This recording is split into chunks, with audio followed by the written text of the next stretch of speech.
The Battle of Agincourt, fought on October 25, 1415, stands as a testament to the unpredictable nature of war. This battle, which took place during the 100 Years' War, is often remembered for its dramatic and unexpected outcome. The English forces, though vastly outnumbered and weary from their long campaign, managed to secure a decisive victory against the French. This event has since become a focal point of study for historians and military strategists who seek to understand the factors that led to such an improbable triumph. This clash between the armies of England and France, though fought centuries ago, continues to fascinate historians and enthusiasts alike. The Battle of Agincourt is not just a tale of military strategy and heroism. It is also a story of human endurance, leadership, and the impact of terrain and weather on the outcomes of battles. Scholars have pored over ancient manuscripts, battlefield reports, and personal accounts to piece together the events of that fateful day. Reenactments and discussions help keep the memory of Agincourt alive, allowing modern audiences to appreciate the complexities and challenges faced by those who fought there. It was a battle where a smaller, exhausted English force, led by the charismatic King Henry V, faced a much larger French army. The English troops, numbering around 6,000, were primarily composed of longbowmen, whose weapon of choice would prove crucial in the battle. In contrast, the French army, estimated to be between 20 and 30,000 strong, was heavily armored and confident of their impending victory. King Henry V's leadership and tactical acumen were instrumental in rallying his men and devising a strategy that would exploit the weaknesses of the French forces. Against all odds, the English emerged victorious, etching Agincourt into the annals of military history as a stunning upset. The longbowmen played a pivotal role, their arrows raining down on the advancing French knights, causing chaos and confusion. The muddy terrain further hampered the French, making it difficult for their heavily armored soldiers to maneuver. The English, on the other hand, used the terrain to their advantage, holding their ground and repelling the French assaults. The victory was not just a testament to the effectiveness of the longbow, but also to the discipline and resilience of the English soldiers. The battle's significance lies not only in its dramatic outcome, but also in its far-reaching consequences. The defeat at Agincourt was a severe blow to French morale and military prestige. It exposed the vulnerabilities of the French feudal system and the limitations of their heavily armored knights. For the English, the victory was a morale booster and a validation of their military tactics. It also had political ramifications, strengthening King Henry V's position both at home and abroad.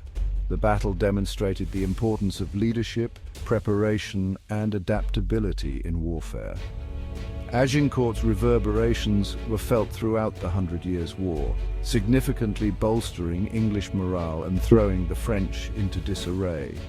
The psychological impact of the defeat was profound, leading to internal strife and a loss of confidence among the French nobility. The English, emboldened by their success, continued their campaigns in France with renewed vigor. The battle also highlighted the changing nature of warfare, where traditional notions of chivalry and knightly combat were being challenged by new tactics and technologies. The victory secured Henry V's position as a formidable warrior king and solidified England's claim to the French throne. Henry's reputation as a military leader was cemented, and his ambitions in France gained legitimacy. The Treaty of Troyes, signed in 1420, recognized Henry as the heir to the French throne and marked a high point in English fortunes during the 100 Years' War. The Battle of Agincourt thus played a crucial role in shaping the political landscape of medieval Europe, influencing the course of history for both England and France. More than just a battle, Agincourt became a symbol of English resilience and military prowess. It exemplified the power of determination, strategic thinking, and the ability to overcome seemingly insurmountable odds.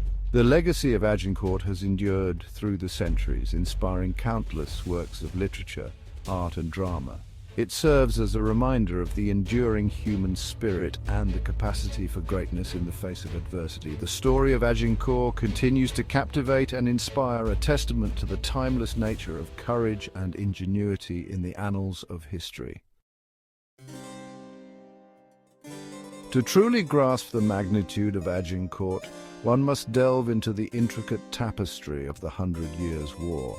This conflict, which spanned over a century, was not just a series of battles, but a complex and multifaceted struggle that shaped the course of European history. It was a war that saw the rise and fall of kings, the evolution of military tactics, and the birth of national identities. This protracted conflict, spanning over a century from 1337 to 1453, was more than a mere territorial dispute. It was a clash of dynasties, national identities, and evolving military tactics. The war began with the English monarch's claim to the French throne, a claim that was fiercely contested by the French.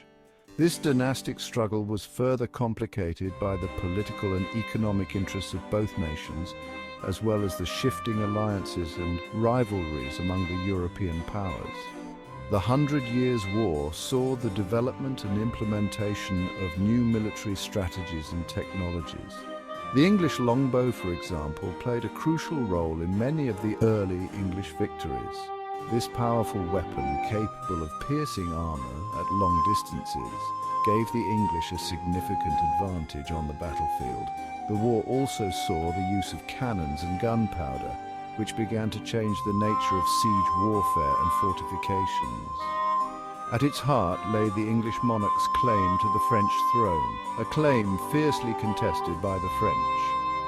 The war was marked by a series of battles, sieges and skirmishes, as well as periods of uneasy truces and negotiations. The conflict was not only fought on the battlefield, but also in the courts and councils of both nations, where diplomacy and intrigue played a crucial role. The war's early decades saw notable English victories at Crécy and Poitiers, battles that established the supremacy of the English longbow on the medieval battlefield. These victories demonstrated the effectiveness of the English military tactics and the skill of their commanders. However, they also highlighted the weaknesses of the French feudal system and the need for reform. These triumphs, however, were followed by periods of stalemate and French resurgence. The French, under the leadership of figures like Bertrand du Guesclin, began to adapt their tactics and improve their military organization. They focused on guerrilla warfare, avoiding pitched battles and instead harassing the English forces, cutting off their supply lines and recapturing lost territories. By the turn of the 15th century, the conflict had entered a new phase, with both sides exhausted, but determined to break the deadlock. The war had taken a heavy toll on both nations, draining their resources and causing widespread suffering among the civilian populations. Despite this, neither side was willing to concede defeat, and the struggle continued. It was into this volatile arena that a young and ambitious King Henry V stepped, seeking to revive England's fortunes and solidify his claim to the French crown. Henry V was a charismatic and determined leader, known for his military prowess and his ability to inspire his troops. He launched a new campaign in France, aiming to achieve a decisive victory that would force the French to recognize his claim.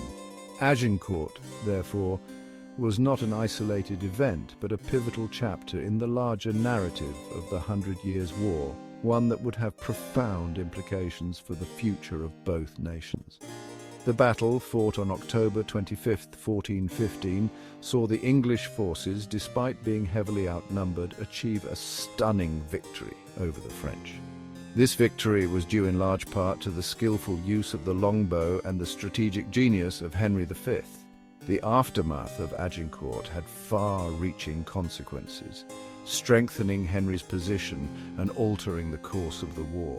It also had a lasting impact on the national identities of both England and France, shaping their histories for centuries to come.